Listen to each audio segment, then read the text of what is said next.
Assalamualaikum warahmatullahi wabarakatuh. Perkenalkan saya Asmaul Husnah SPD, calon guru penggerak angkatan ke-7 dari TK Negeri 2 Ranjo, Kecamatan Gunung Sari, Kabupaten Lombok Barat, Provinsi Nusa Tenggara Barat. Selanjutnya, pada kesempatan kali ini, saya akan menyampaikan tugas modul 1.1 koneksi antar materi, kesimpulan, dan refleksi filosofis pemikiran Ki Hajar Dewantara.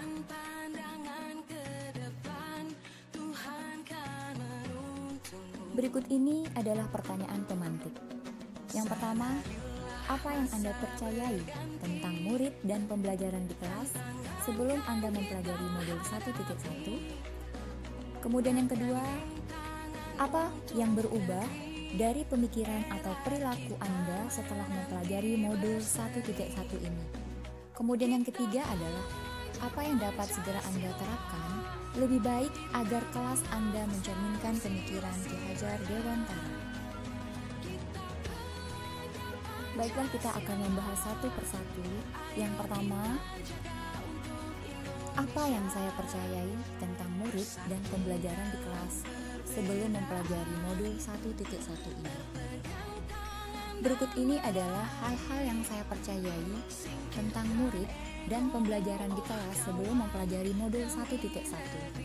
Yang pertama adalah, murid harus mampu menyelesaikan kegiatan sesuai dengan yang saya inginkan, tanpa melihat bakat, minat, dan potensi yang dimiliki peserta didik. Yang kedua, kegiatan pembelajaran berpusat pada guru atau teacher center. Ketiga, pembelajaran bersifat monoton dan tidak variatif. Keempat, model pembelajaran menggunakan model kelompok dan klasikal.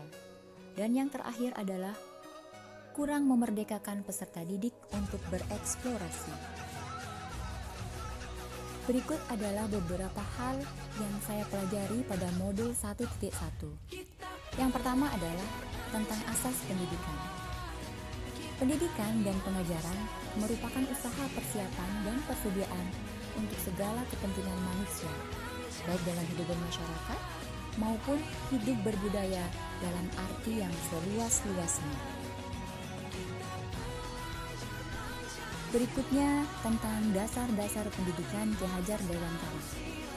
Tujuan pendidikan adalah menuntun segala kodrat pada anak-anak, agar mereka mendapatkan keselamatan dan kebahagiaan yang setinggi-tingginya, baik sebagai manusia maupun anggota masyarakat.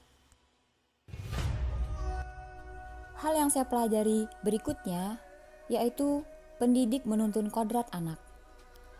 Sebagai seorang pendidik, pendidik merupakan penuntun anak dalam mencapai perkembangan kodratnya sesuai dengan kodrat alam dan kodrat zaman. Kodrat alam berkaitan dengan sifat dan bentuk lingkungan di mana anak berada. Artinya, pendidik harus mampu mengenali kodrat alam anak, agar mampu memberikan tuntunan yang sesuai dalam membentuk karakter anak dan menghasilkan pembelajaran yang merdeka dan menyenangkan. Sedangkan kodrat zaman berkaitan dengan isi dan irama. Maknanya adalah pendidikan pada zaman sekarang ini lebih menekankan pada kemampuan untuk memiliki keterampilan abad 21. Pendidik harus mampu mengembangkan pendidikannya sesuai dengan perkembangan zaman ini dan tentu saja tidak meninggalkan norma-norma dan nilai-nilai kebudayaan bangsa ini.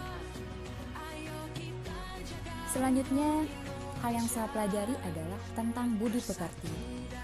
Budi pekerti adalah watak atau karakter. Budi pekerti juga merupakan perpaduan antara gerak dan pikiran, perasaan, dan kehendak atau kemauan sehingga menimbulkan tenaga. Budi pekerti juga dapat diartikan sebagai perpaduan antara cipta, karsa, dan karya. Hal yang saya pelajari berikutnya adalah semboyan Ki Hajar Dewantara. Seperti kita ketahui bersama, semboyan Ki Hajar Dewantara itu berupa trilogi pendidikan.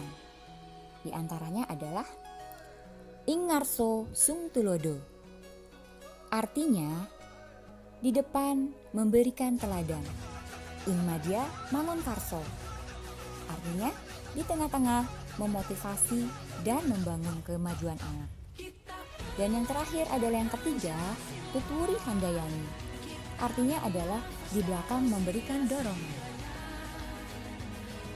Selanjutnya, setelah saya mempelajari modul 1.1 tersebut, timbul pertanyaan.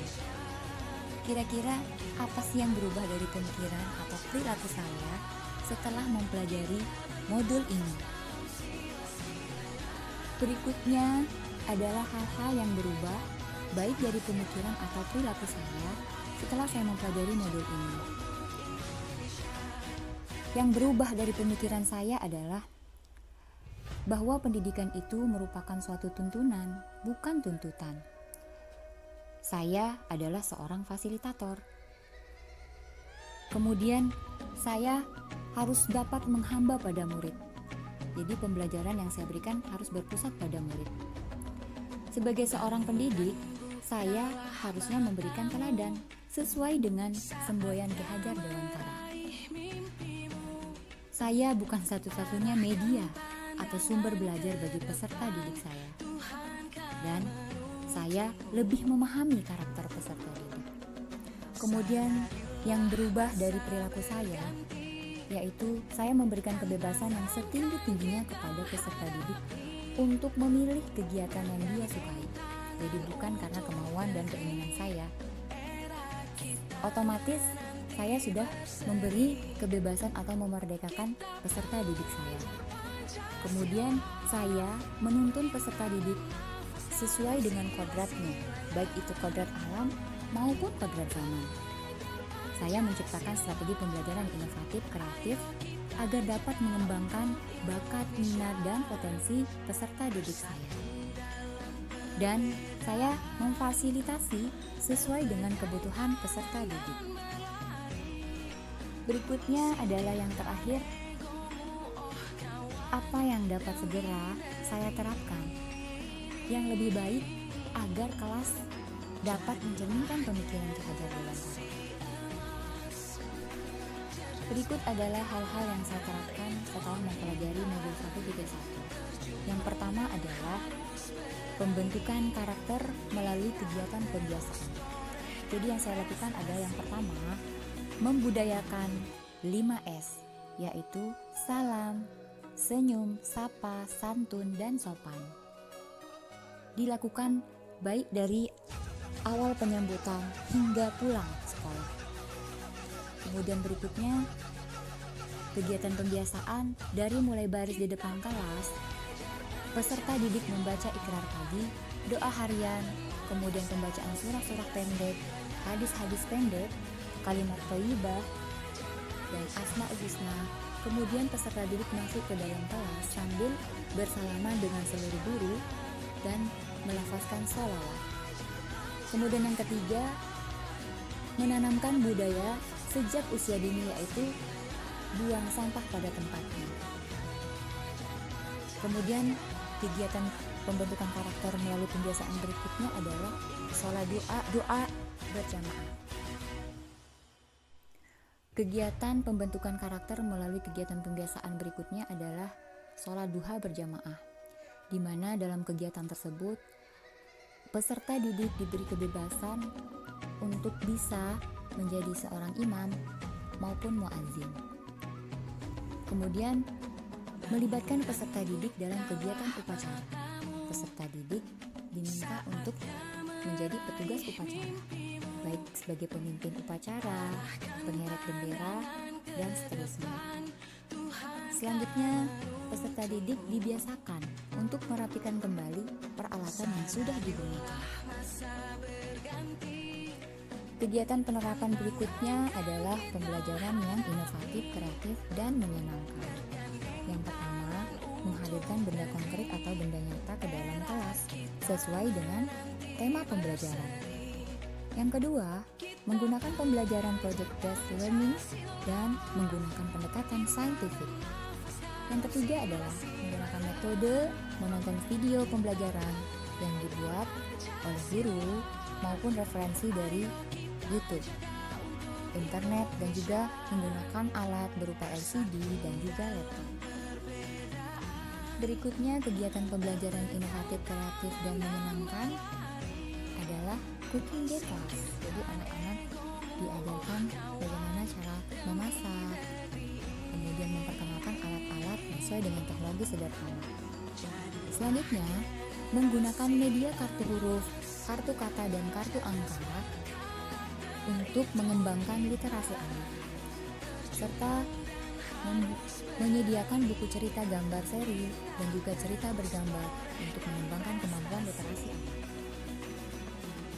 Selain dari cooking day class, menggunakan media kartu huruf, kartu kata, dan juga kartu angka, kegiatan yang dapat mengembangkan literasi anak yaitu menyediakan buku cerita bergambar dan buku gambar seri, sehingga perkembangan literasi anak dapat lebih berkembang. Kegiatan berikutnya yaitu kegiatan outing class, kunjungan ke tempat edukasi dan sekaligus untuk berrekreasi bersama peserta didik dan juga wali murid.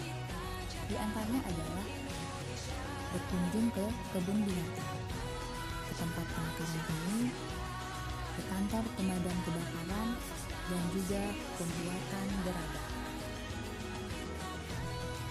Kegiatan penerapan berikutnya yaitu memberikan bimbingan literasi kearifan lokal budaya dan ekstrakurikuler. Di antaranya adalah latihan mewarnai dan menggambar. Selanjutnya, kegiatan latihan drum band, latihan menari tari daerah, menyanyi lagu daerah, dan permainan tradisional seperti congklak, engklek, dan lain-lain. Berikut ini adalah dokumentasi kegiatan penerapan pembelajaran, baik itu dari pembentukan karakter, kemudian pembelajaran yang inovatif dan kreatif, dan bimbingan kearifan lokal budaya dan ekstrakurikuler.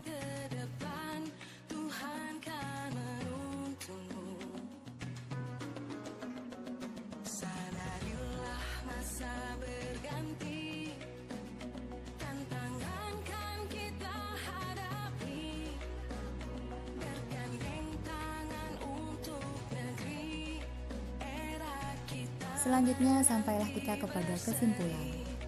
Dari materi yang sudah dipaparkan, yaitu koneksi antar materi modul 1.1 Filosofi Pemikiran Pekerja Dewantara, saya menarik kesimpulan bahwa pendidikan yang sebenarnya adalah memberikan tuntunan, bukan tuntutan. Kegiatan hendaknya berpusat pada murid. Peran seorang pendidik itu sebagai fasilitator. Kemudian, pendidik hendaknya mengembangkan seluruh potensi yang dimiliki peserta didik. Peserta didik diberikan kemerdekaan dalam belajar yang seluas-luasnya agar dapat mengembangkan bakat, minat, serta potensi yang dimiliki. Demikian tadi pemaparan saya terkait dengan tugas koneksi antar materi modul 1.1 tentang filosofi pemikiran Ki Hajar Dewantara. Terima kasih. Salam guru penggerak.